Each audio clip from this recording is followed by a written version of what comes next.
Welcome to Marvelicious Toys.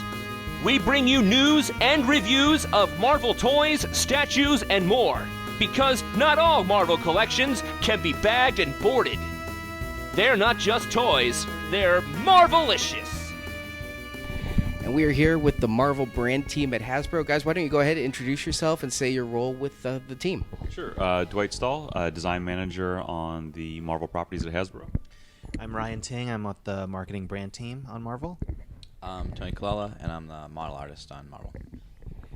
Very cool. And we were at the Hasbro event last night, got to see a lot of the new releases there. Have a lot of questions coming in from our listeners and viewers who want to kind of know about some of the things. One thing, with the recent X-Men wave, the Iceman figure that came out, the extremities, the forearms, the lower legs, very rubbery compared to the solid plastic of the rest of the figures. There was reason for that? Was that intentional? It wasn't intentional for it to be that soft. It was intended to be a slightly softer drometer so that we could keep the sharper edges on. He had a lot of like ice chunks breaking out of his forearms and the sides of his shins. So in order to keep the details on those types of elements, sometimes we have to use a slightly softer material. It's more soft than we would like it to be, but it allows us to maintain a better sculpted detailing. That one ended up a little bit softer than I wish it was. We were looking to see if that could be adjusted, but it's always a balance between how rigid we can make it on those types of elements. Not a lot of our characters have those kind of big spiky things, but he was one that was a little bit more problematic than usual. And are you saying there's a possibility of a running change with that figure then, or? Looking at it, yeah. Okay. Another question we got in with the Build-A-Figure pieces. Everybody's really enjoying the Build-A-Figures, liking the larger ones, but right now it seems that it's more than a few isolated instances of people swapping Build-A-Figure parts, returning to stores. And a lot of collectors are saying that, if the packaging wasn't so easy to open and reseal, that might reduce some of the retail theft going on. Is that something that's gotten back to your team or you've looked at addressing? We've looked at it and we've talked about it. The honest answer is if you're going to do that, you're going to find a way.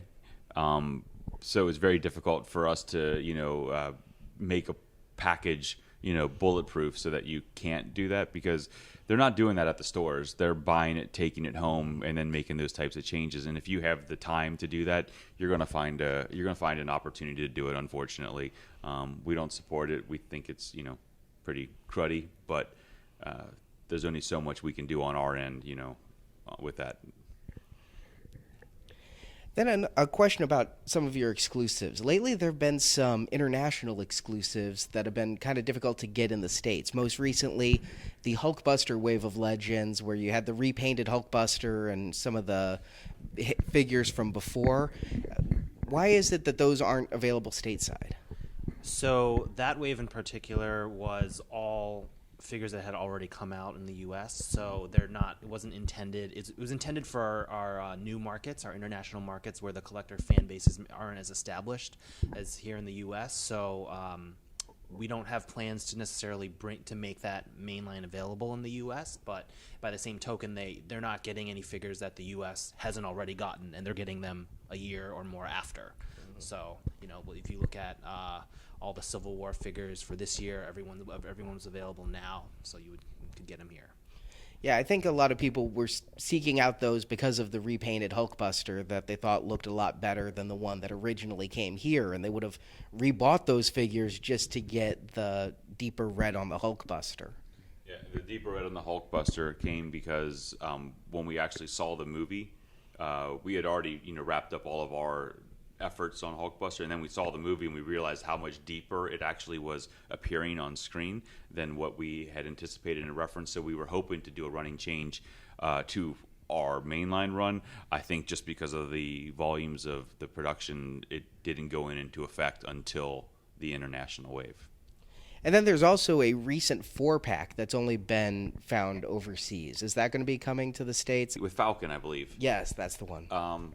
It's a 4-pack. Yeah, so that one actually, the Falcon and Winter Soldier are Walmart exclusives, singles, and then you've got, I believe it's Cap and Iron Man too, I think so. which are That's right. So all of those are just available main line. So it was a special 4-pack for overseas. I don't think there was changes. There was some confusion over how the wings were packed out in that 4-pack. Some people were saying, are the wings different? They were actually just packed out separately. I thought they said there was a slightly different Falcon accessory in the 4-pack that, people were trying to decide, is it worth buying 4 figures for the modified accessory? None of that was planned. Okay. If it had happened, I didn't catch it, but I don't believe that's the case. So are these kind of international exclusives going to be continuing going forward then? Well, I mean, we can't comment specifically on what's coming out, but yeah, like if it continues to do well internationally and the international markets pick up on it, we'll continue it. But again, they're not. It's just figures that you guys aren't missing out is the point I'm trying. Apart from that change that they made to the Hulkbuster paint, which was due to that reference and timing, you guys are getting everything first here in the States. So. Yeah, it's hard to complain because I know internationally there are a lot of difficulties getting the exclusives like the Walmart exclusives and the Walgreens exclusives. I hear a lot of feedback that people overseas have trouble finding. So yeah, it's their chance to get some toy love. All you U.S. greedy people, come on, man, share the love with the world.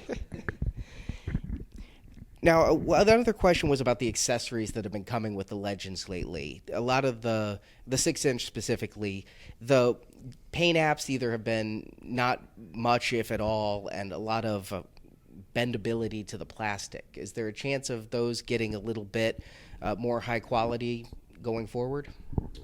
Do you have anything in particular you're commenting on? The recent Punisher had some pretty lackluster deco guns. No, actually, Cable was possibly the worst, with just the green guns that he came with, and mine were at least kind of U-shaped coming out of the package. Okay. I think the guns for Cable were just old weaponry that we had laying around, and it was just redecoed for him. I think they're, sometimes it's a balance between the softness of the blasters versus the rigidity of the hands to make sure that they fit well, which does sometimes when the weapons are PVC, which those old weapons were, you do get a little bit more warping. A lot of our weaponry that we're doing nowadays is more polypro based, like Shatterstar's swords are they're polypro, so they're very rigid and which will look great. You won't have any of that warping. Same way with Wolverine's claws. Because in the past, some of these old figures had really like banana claws, which doesn't work for Wolverine. So we're actually working hard to fix a lot of that stuff. Great.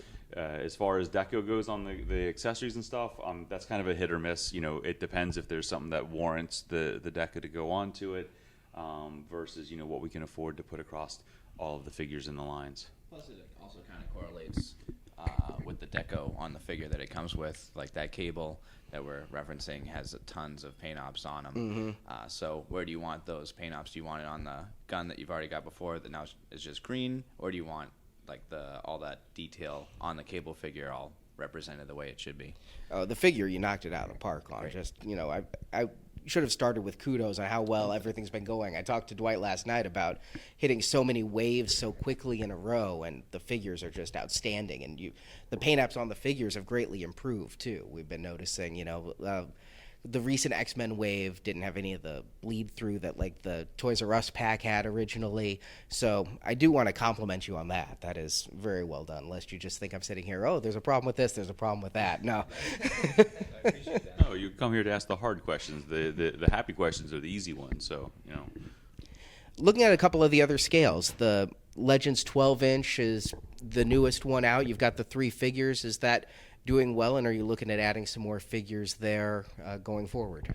Yeah, so they're just rolling out now, and they've been available online. The reception has been great so far, and if it continues to be, we'll definitely continue to grow the scale. As we, in 2016, we took Legends as an umbrella branding to stand for that collector segment across all figures and now premium roleplay. So 12-inch is a big part of that, and we hope to continue coming out with really cool figures like the 3 launching this year. And Deadpool's coming out next year, right? Yep, we announced Deadpool and had him at San Diego, so he will be coming out in 2017, and more news on him and others potentially at New York Toy Fair. And what about the 3 3/4-inch line? You guys are still putting those out. The comic packs are really nice. Last night you had the Guardians packs out. what is kind of your strategy going forward with character selection in the 3 3/4 inch? Because with the 6 inch, they're hitting so fast, and you've got them, kind of grouped by wave, especially when the movies come out. You had the X-Men wave. The 3 3/4 seem a little bit more scattershot, and I know that a lot of people who asked questions were saying, we want more Spider-Man villains, or we want more X-Men characters and things, and just trying to get a bead on how you're picking what's coming out there. I think the 3 3/4 inch line is a little bit different than the Legend 6 inch, where the 6 inch all now launch corresponding to an actual film event. The 3 3/4 inch does not, so it's still more of a variety bag of characters from all the different universes, which is good and bad. You're getting a lot of different variety, but it's very hard for us to say you're getting a spider-centric this or an X-centric that, because it's just kind of a mix of different heroes and villains of all different piled together. The only piece that you're kind of missing in 3 3/4 inch right now is MCU-based characters. But we did have a couple of those come out this year. We had a new Black Panther figure, Agent 13. And I think we're still looking at ways of bringing more of those things into that scale going forward as well. Yeah, we did Cap and Falcon as well from Civil War and 3 3/4 this year. So. And people did enjoy the Cap with motorcycle. They're wondering if there's a chance of that line going forward, especially with Ghost Rider now on Agents of S.H.I.E.L.D., getting like a Ghost Rider motorcycle or something there. Are you still doing little vehicles like that for next year? Not specifics, just in general, is that skew going to continue? Yeah, we'll look at it across different scales potentially. Not gonna commit to anything at this point, but stay tuned.